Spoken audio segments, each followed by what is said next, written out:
2 години откако мигрантската криза ја подели Европската унија, нејзините лидери се уште се обидуваат да ги надминат разликите за тоа како да се справат со ова прашање.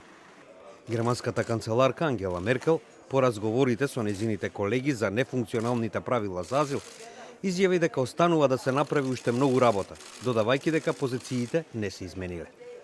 Und hier habe ich auch sehr deutlich gemacht, dass ich mit der einfachen Feststellung, dass die Regelungen, die wir bisher gefunden haben, nicht funktionieren, nicht zufrieden bin.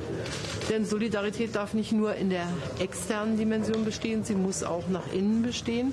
Und hier haben wir noch ein großes Stück Arbeit zu tun. Hier haben sich die Standpunkte auch nicht verändert. Allerdings gibt es einen klaren Auftrag, bis Juni nächsten Jahres weiterzuarbeiten.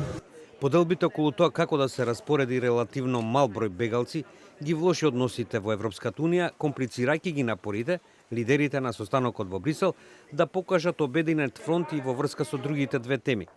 Разговорите со Лондон за Брекзитот и усогласувањето на буџетот на Унијата до 2028 година.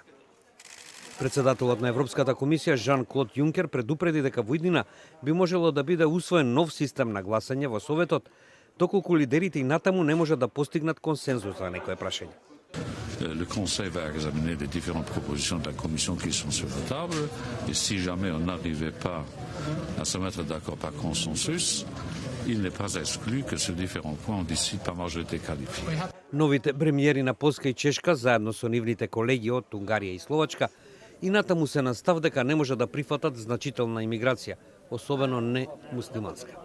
Тие и понудија на Италија 35 милиони евра како помош за африканските мигранти од Либија, потек што според холандскиот премиер Марк Руте не може да ги ослободи членките од должност да им помогнат и на нивните сојузници од мигрантите кои стигнуваат во Европа. I'm very happy that they are willing to invest in trying to work on the root causes of migration by investing the 35 million. But of course, this is what every country is doing. The Netherlands is doing this, everybody is doing this. This cannot come in the place of, instead of being willing to take up your fair share in terms of the burden sharing.